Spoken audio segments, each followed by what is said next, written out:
కిరీటం బంగారంతో ఉండడం వల్ల పసుపచ్చని బంగారంలో కాంతులు అమ్మవారి యొక్క మణులలో ఉన్నటువంటి ఎర్ర కాంతులు కలిసి ఎరుపు కాంతులు పసుపు కాంతులు కలుసుకోవడం వల్ల అందులోంచి ఒక కొత్త కాంతి పుడుతోంది.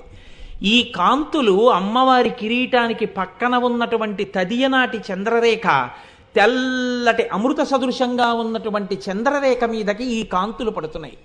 అమ్మవారి చంద్రరేఖ మించి వచ్చేటటువంటి తెల్లటి కాంతి, బంగారు కిరీటములోంచి పచ్చకాంతి, ఆ కిరీటమునకు పొదగబడినటువంటి ఎర్రటి మణులలోంచి వచ్చేటటువంటి ఎర్రటి కాంతి, ఇన్ని కాంతులు కలిసి అమ్మవారి తల చుట్టూ ఒక పెద్ద కాంతి వలయం ఉంది. ఇప్పుడు మీరు ఆ కాంతి వలయం ఎదురుగుండా నిలబడి ఇలా చూశారు.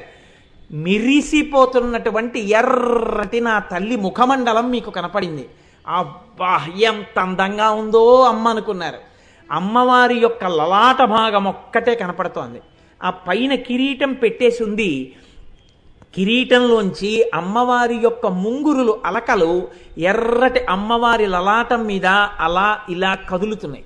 ఆ నల్లగా గాలికి కదులుతున్నటువంటి అలకలతో కూడినటువంటి అమ్మవారి ఆ నుదురు, ఆ రెండు కనుబొమలు, రెండు ధనస్సులు ఒకదాని పక్కన ఒకటి పెడితే ఎలా ఉంటాయో అలా తీర్చిదిద్దినట్టుగా ఉన్న నల్లటి కనుబొమలు, వాటి మధ్యలో కనుబొమలు కలుసుకోకుండా ఉండడం వల్ల ఉన్నటువంటి ఖాళీ ప్రదేశం, అందులో ఎర్రటి అమ్మవారి గుండ్రటి బొట్టు, ఆ బొట్టులోంచి వస్తున్నటువంటి కస్తూరి వాసనలు, అమ్మవారి ముఖానికి రాసుకున్నటువంటి అంగరాగముల యొక్క వాసనలు, ఆ తల్లి కిరీటానికి ఇలా పక్కకి ఒక్కసారి చూశారు. ఆ వెనకాతల అమ్మవారి కొప్పు కొంచెం కిందకి కనపడుతోంది.